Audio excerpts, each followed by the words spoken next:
என்னாச்சு அத்தை? ஏன் மாமா கோவமா போறாரு? எல்லாம் இந்த கூறுக்கட்டவை பண்ண வேலை தான். நீ தான் ஏதோ நகையை வாங்கி வைக்க சொன்னியாமா? கடையிலேருந்து காசு எடுத்து சேர்த்து வச்சு நகை வாங்கன்னு சொன்னியாமா?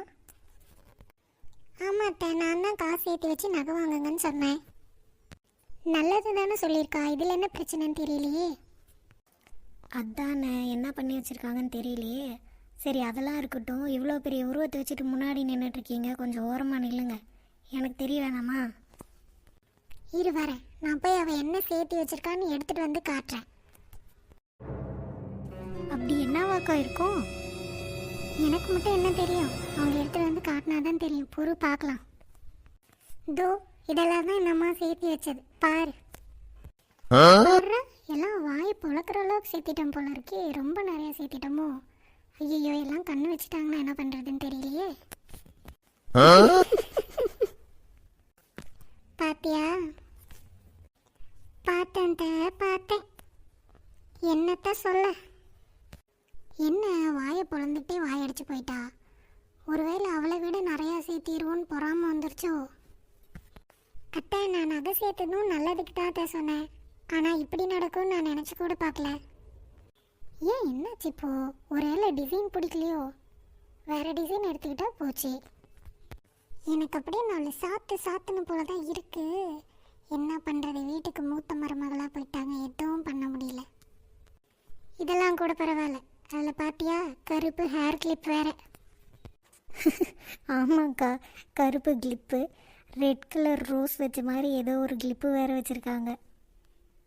அதுன்னு அவன் நகை தானே சேர்க்க சொன்னாயோ? எதுக்கு கிளிப்பெல்லாம் வாங்கி வச்சிருக்கிறா? ஓ, நகை வாங்கி வைக்கிறேன்னு சொல்லிட்டு கிளிப்பு வாங்கிட்டேன்னா அத்தான் கோச்சிக்கிறீங்க. அதனால என்னத்தா, நான் மட்டுமா அதை வச்சுக்க போகிறேன்? வேணா நீங்கள் 2 எடுத்துக்கோங்க, அவன் 2 எடுத்துக்கிட்டோம். நான் என்ன வேணா நான் சொல்கிறேன். இதுக்கா இவ்வளோ பெரிய பிரச்சனை பண்ணிகிட்டு இருக்கீங்க? கடவுளே, இதை நான் எங்கே போய் புலம்புறது? ஆமாம், எனக்கு இப்போ இந்த கிளிப்புக்கு தான் குறைச்சல் பாரு. போய் மாடியில் போட்டிருக்க துணியை எடுத்துகிட்டு வந்து மடிச்சு வை. அத்தை, நான் கருப்பு கிளிப்பு மட்டும் சொல்லலை, ரெட் கலர் பாருங்கள், உங்களுக்கும் எனக்கும் மேட்ச் ஆகிற மாதிரி தான் எடுத்துகிட்டு வந்தேன். வேணா அதையும் எடுத்துக்கோங்க. நான் வேணா நான் சொல்ல போகிறேன். அதுக்கு எதுக்கு மூஞ்சி எப்படி காட்டுறீங்க? சரி அதெல்லாம் இருக்கட்டும், துணியை மடித்து கொண்டாந்து எங்கே வைக்கிறது? ஆமாண்டிம்மா, இப்போ அது ஒண்டி தான் எனக்கு குறைச்சல். கொண்டாந்து என் தலை மேலே வை. சரிங்கத்த. அடியே பாவி, கொண்டாந்து என் தலையில் கிளையில் கொட்டிவிடாத. ஒழுங்காக மடித்து போய் உங்கள் ரூமில் வை.